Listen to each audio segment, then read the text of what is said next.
Alright guys, ayan, once again, welcome to Santa Maria Super City 2024 and now, syempre, for our national costume. Right, to start with our first candidate.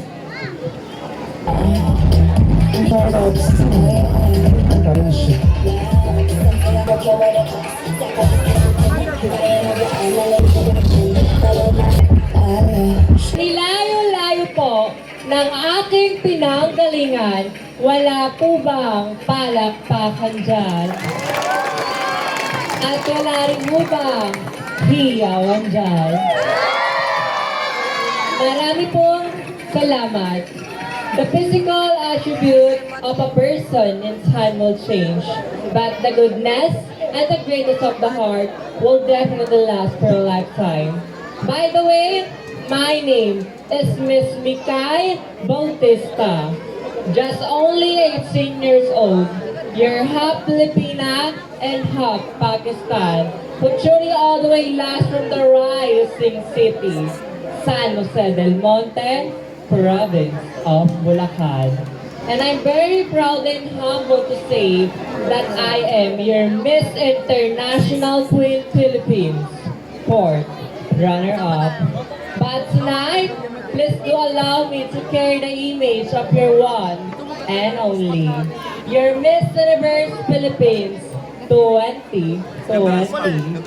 Yes, I am your Miss Rabia Mateo. Alam mo kanina ko pa, Miss Rabia Mateo na nag-iwan ng kasabihan, hindi bastos, ngunit inyong kapupulutan ng aral, na mahirap mong magpakababae, kung di ka tunay na babae. At mahirap din mong magpakalalaki, kung di ka tunay na lalaki.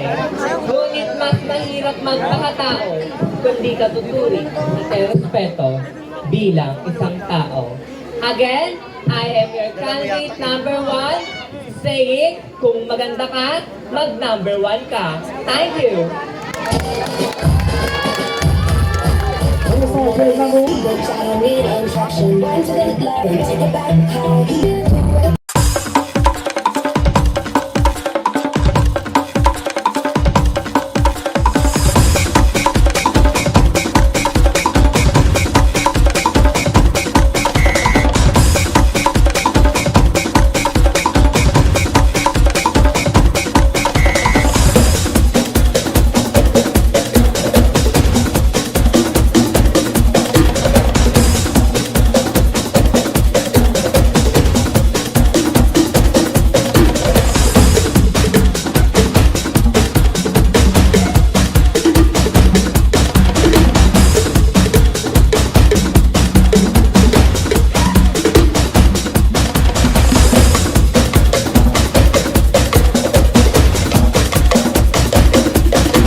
First question. Bunot na.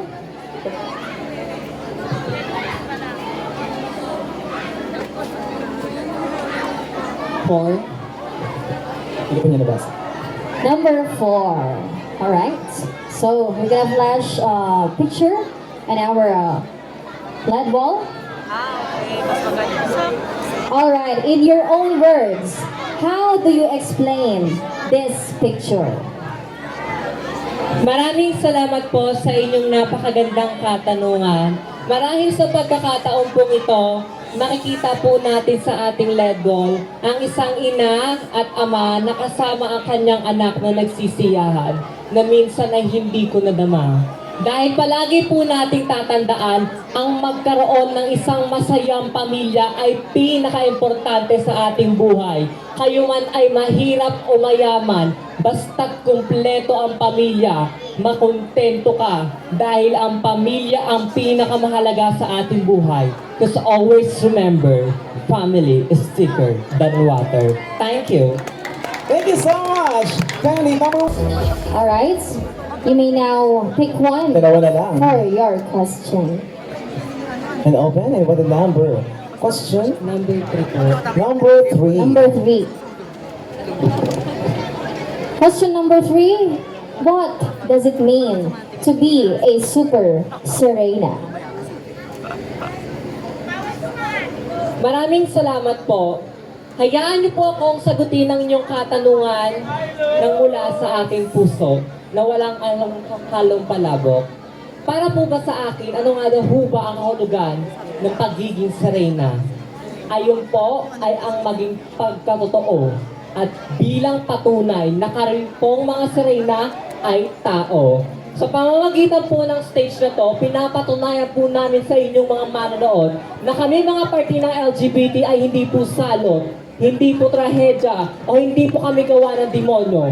Bagkus kami din po ay tao na ginawa ng Panginoon na nakakaramdam, nakakarinig ng mga masasakit na salita. Ngunit sa mga salita nyo, kami po ay nagpapasalamat sa pagdidiskrimina nyo. Sa masasakit na salita na aming naririnig, kami ay patuloy at narito pa rin. Ipinaglalaban ang aming karapatan dahil naniniwala po ako na bilang isang parte ng LGBT, karapatan po namin magkaroon ng pantay-pantay at karapatan na pagbigay sa bawat isa. Dahil hanggang isa po ang tinatapakan nating lupa, iisa ang inilanghap nating hangin, at iisa ang iniinom nating tubig, at iisa ang pagkain natin kinakain. Well then definitely, we're all equal. We're all creation of God. And for me, meaning of Super Serena, which is the title of this project. And if I will be your Super Serena, I will use my voice, I will use my crowd to influence every youth to value more education because I am stepping here. I want to advocate, mag-aral ka habang kaya pa. And being Serena should have a purpose. Hindi lamang magkaroon ng corona, bagkus alamin mo kung bakit ka naririto. Dahil bilang isang Serena, alam mo sa sarili mo ang purpose mo. And my purpose is magbigay ng impluwensya sa bawat kabataan na pahalagahan ng edukasyon, bigyan too ng pansin dahil edukasyon ang solusyon upang maiwasan o mabawasan ang pagtaas ng porsyento ng kahirapan dito sa ating